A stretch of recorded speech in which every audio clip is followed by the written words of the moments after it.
தயாராகும் சக்தி. Or listening to the morning. ஓம் சாந்தி. இன்றைய தலைப்பு தயாராகும் சக்தி. தற்பொழுது இது வீடு திரும்பும் சமயம் என்பதனை நாம் உணரும் பொழுது ஆன்மீக பயணத்தில், அதாவது நினைவு யாத்திரையில் நிலைத்திருப்போம். பயணம் செய்யும் பொழுது நாம் எதை செய்வோம்? எப்பொழுதும் தயாரான நிலையில் இருப்போம். வீட்டில் எம்மிடம் பல பொருட்கள் காணப்படலாம். ஆனால் அத்தியாவசியமானவற்றை மாத்திரமே பயணத்திற்காக நாம் தயார் செய்கின்றோம். முக்கியமாக நாம் விமானத்தில் பயணம் செய்யும் பொழுது ஆகக்கூடியது 25 கிலோகிராம் நிறையை மாத்திரமே எடுத்து செல்ல முடியும். ஆத்ம உலகத்திற்கு திரும்புவதற்கு நாம் தயாராக இருக்க வேண்டும். எமது எண்ணங்கள் மற்றும் செயல்களில் தயாராக இருக்க வேண்டும். ஒரு செகண்டில் எண்ணங்களை முடித்து விடுவதற்கு பாபா எம்மை தயார்படுத்துகின்றார். ஒரு செகண்டில் இங்கே பௌதிக உலகில் இருக்க வேண்டும். அடுத்த செகண்டில் மனதிற்கு கட்டளை கிடைத்தவுடனேயே சூட்சும வதனத்தை அடைய வேண்டும். மனம் கட்டளை கிடைத்தவுடன் ஒரு செகண்டில் பரந்தாமத்தை அடைய வேண்டும். ஏனென்றால் இறுதி கேள்வி ஒரு செகண்டிற்கு உரியதாக மாத்திரமே இருக்கும். ஒரு செகண்டில் ஆத்மா உடலை நீக்க வேண்டும். அந்த இறுதி நொடிகளில் பாபாவுடைய நினைவில் இருக்க முடியாவிட்டால் யாரை நினைவு செய்கின்றோமோ அவர்களுடன் கர்ம கணக்கை உருவாக்க நேரிடும். பொருட்கள், லௌகிக விடயங்களை நினைவு செய்தால் அட்வான்ஸ் பார்ட்டியுடன் அல்லாது மீண்டும் இந்த பழைய உலகில் பிறப்பெடுக்க நேரிடும். ஆகவே எண்ணங்களை நிறுத்தும் கலையை நாம் கற்க வேண்டும். இரண்டாவதாக, என்னுடைய கர்ம கணக்குகளை நாம் முடிவுக்கு கொண்டு வர வேண்டும். ஏனென்றால் 63 பிறவிகளாக பல பாவ கர்மாக்களை செய்து வந்துள்ளோம். நீங்கள் உங்களுடைய பாவ கர்மாக்களை முடித்து விட வேண்டும். அத்துடன் பாவ கர்மாக்களை புதிதாகவும் செய்யக்கூடாது. எம்முடைய பழைய பாவ கர்மாக்கள் அழியும் விதத்தில் சக்தி வாய்ந்த எரிமலை யோகாவை புரிய வேண்டும். எமது எண்ணங்கள், வார்த்தைகள் மற்றும் செயல்களில் பாவ கர்மாக்களை செய்யாத வண்ணம் கவனம் செலுத்துதல் வேண்டும். அதாவது தேகாபிமான உணர்வு, விகாரங்கள் என்பன முடிவுக்கு கொண்டு வரப்பட வேண்டும். பிறருக்கு சந்தோஷத்தை மாத்திரமே வழங்க வேண்டும். எவருக்கும் துன்பத்தை வழங்கக்கூடாது.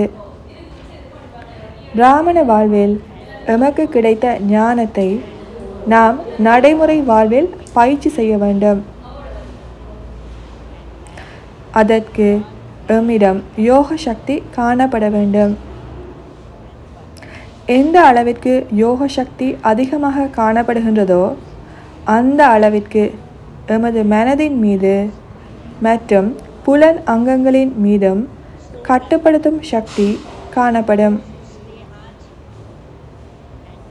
அப்பொழுது இயல்பாகவே எமது எண்ணங்கள், வார்த்தைகள் மற்றும் செயல்கள் மேன்மை நிறைந்ததாக அமையும். புண்ணியம் நிறைந்ததாக அமையும். அப்பொழுதே நாம் எதனையும் வீணாக்க மாட்டோம். பிராமண வாழ்வில் கவனம் செலுத்துதல், சோதனை செய்தல் மற்றும் மும்முரமாக இருத்தல் என்பன அவசியமாகும். நாம் மும்முரமாக இருக்கும் பொழுது மாயையிடம் இருந்து பாதுகாப்பாக இருப்போம். ஞானம், கற்றல், யோகம் என்பவற்றில் மும்முரமாக இருத்தல் வேண்டும். மேலும் எமது தாரணையிலும் கவனம் செலுத்துதல் வேண்டும். கேள்வி: என்னுடைய ஒரே ஒரு விருப்பம் முழுமை அடைதல், அத்துடன் வீடு திரும்புதல் ஆகும். எங்களுக்கு பல பொறுப்புகள் உள்ளன. தீதி, எவ்வாறு பல பொறுப்புகளின் மத்தியிலும் இந்த நோக்கத்தை அடைய முடியும்? பதில்: பாபா எப்பொழுதும் கூறுகின்றார், நீங்கள் சமநிலையை பேண வேண்டும். நான் கருவி, இது பாபாவுடைய பொறுப்பு, என்னுடையது அல்ல என்ற விழிப்புணர்வை நான் எப்பொழுதும் பேணுகின்றேன். இந்த சூழ்நிலையில் பாபா என்ன செய்வார்? இவ்வாறு பாப்தாதாவை பின்பற்ற முயற்சி செய்கின்றேன். அத்துடன் நாம் கர்ம கணக்குகளில் சிக்கிக்கொள்ளக்கூடாது என்பதில் நான் கவனம் செலுத்துகின்றேன். ஏனென்றால் பாபாவுடைய சென்டர், பாபாவுடைய செயற்பாடுகள் என்பவற்றில் நாம் லேசாக இருந்து விடுகின்றோம். ஆனால் எங்கு என்னுடையது என்ற உணர்வு ஏற்படுகின்றதோ, உதாரணமாக என்னுடைய வீடு, என்னுடைய பிள்ளை, இத்தகைய பொறுப்பை நாம் எடுத்துக்கொள்ளும் பொழுதோ கனமாகி விடுகின்றோம். ஆனால் நாம் செய்ய வேண்டியது லௌகிகத்தை அலௌகிகமாக மாற்றுதலாகும். உங்களையும் பாபாவுடைய குழந்தையாக நினைவு செய்து, வீட்டில் உள்ள குடும்ப அங்கத்தவர்களையும் பாபாவுடைய குழந்தையாகவே பாருங்கள். நான் கருவி மாத்திரமே, பொறுப்புகள் பாபாவுடையது. அல்லது நான் அவர்களுக்கு உதவி புரிய பாபாவால் நியமிக்கப்பட்ட ஒரு நம்பிக்கை பொறுப்பாளர் மாத்திரமே. ஒரு பொழுதும் குடும்பஸ்தவர் என்ற உணர்வு காணப்படக்கூடாது. நம்பிக்கை பொறுப்பாளர் என்ற மனோபாவம் மாத்திரமே காணப்பட வேண்டும். அடுத்த கேள்வி: யோகம் செய்யும் பொழுதோ குழப்பத்தை உருவாக்கும் எண்ணங்களை எவ்வாறு நிறுத்த முடியும்? பதில்: நீங்கள் யோகத்தில் நிலைத்திருப்பதற்கு இரவில் மனதை சுத்தம் செய்யுங்கள். நான் என்ன நல்ல கர்மாக்களை குறிப்பிட்ட நாளில் செய்தேன், என்ன பாவ கர்மாக்களை செய்தேன், அத்துடன் ஞானத்திற்காக நான் எவ்வளவு நேரத்தை செலவிட்டேன் என்பவற்றை உங்களது அட்டவணையில் சோதித்து பாருங்கள். இவ்வாறு ஒரு நாளில் செய்யப்பட்ட கர்மாக்களை நாளின் இறுதியில் சோதித்து சுயத்தை தெளிவுபடுத்துங்கள். அப்பொழுது அடுத்த நாள் காலை அமிர்த வேளையில் நீங்கள் லேசாக இருக்க முடியும். செய்த அனைத்தையும் பாபாவிடம் சமர்ப்பித்து விடுங்கள். அப்பொழுது நீங்கள் செய்த அனைத்து செயல்களின் சுமையாலும் பாதிக்கப்படாமல் அவற்றிலிருந்து விடுபட்டிருக்க முடியும். அடுத்த கேள்வி: ஒரு கிழமையில் ஒரு நாள் மௌனமாக இருத்தல் தயாராகும் சக்தியை அதிகரிக்க உதவுமா? பதில்: நிச்சயமாக. அகமுகமாகி மௌனமாக இருத்தல் அனைத்து ஆன்மீக சக்திகளையும் விருத்தி செய்ய உதவி புரியும். அடுத்த கேள்வி: எனக்கு பாபாவுடன் அன்பு நிறைந்த எண்ணங்கள் உருவாகுவது இல்லை. பாபாவை எப்பொழுதும் ஒரு ஆசிரியராகவே கருதுகின்றேன். எவ்வாறு பாபாவுடன் அன்பை அனுபவம் செய்ய முடியும்? தீதி, நீங்கள் பாபாவை தந்தை, ஆசிரியர், சத்குரு என்ற உறவு முறைகளில் அனுபவம் செய்கின்றீர்கள். எவ்வாறு பாபா மீது அன்பை அனுபவம் செய்ய முடியும்? பதில்: பாபா அன்பின் கடல் ஆவார். ஆகவே நாம் பாபாவுடைய அன்பை அனுபவம் செய்ய முடியும். அநேகமான பிராமணர்கள் பிராமண குடும்பம் மற்றும் பாபாவிடம் இருந்து அன்பை அனுபவம் செய்தே பின்னர் பிராமணர்களாக மாறியுள்ளனர். சிலர் ஞானத்தால் கவரப்படுவார்கள். பாபாவின் அன்பை அனுபவம் செய்வதற்கு பாபா வழங்கும் ஞானத்தை கடைய வேண்டும். பாபா அழியாத பொக்கிஷங்களை 21 பிறவிகளுக்கு வழங்குகின்றார்.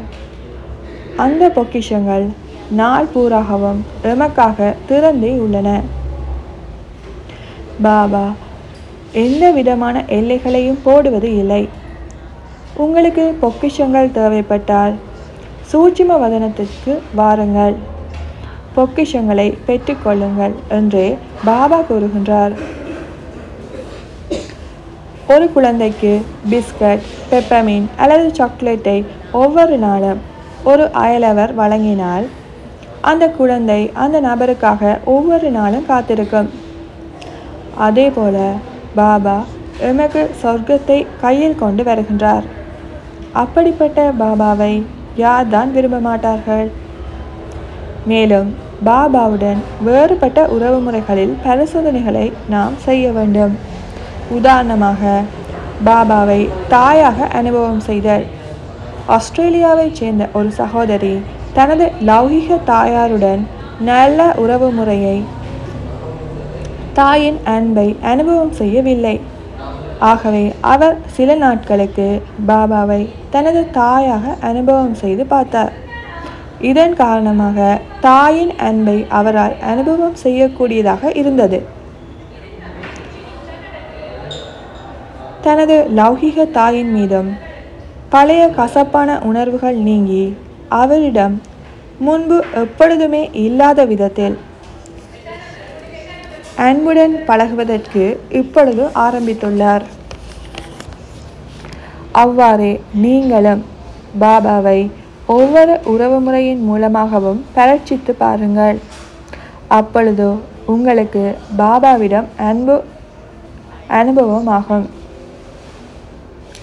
கேள்வி: சில சமயம் பிராமண ஆத்மாக்களின் நடத்தைகள் மனதை சஞ்சலப்படுத்தும் விதத்தில் உள்ளது. நாம் உண்மையை விளங்கப்படுத்திய பின்னரும் கூட அவர்களுக்கு விளங்குவதில்லை. இப்படிப்பட்ட சஞ்சலங்களில் இருந்து எவ்வாறு விடுபட முடியும்? பதில்: பாபா கூறுகின்றார், குழந்தைகளே, பிறரது குறைபாடுகளை பார்க்காதீர்கள். நாம் பிறரது செயற்பாடுகளுக்கு நீதி வழங்கக்கூடாது. நீதிமன்றத்தில் கூட நீதி வழங்கும் நீதிபதி குற்றவாளிகளின் செயற்பாட்டால் குழப்பமடைவது இல்லை. ஆகவே மாற்றத்தை கொண்டு வராதவர்களின் மீது நாம் கருணை கொள்ள வேண்டும். எமது நல்லாசிகள் மற்றும் தூய உணர்வுகளின் மூலம் அவர்களை முன்னேற்ற வேண்டும்.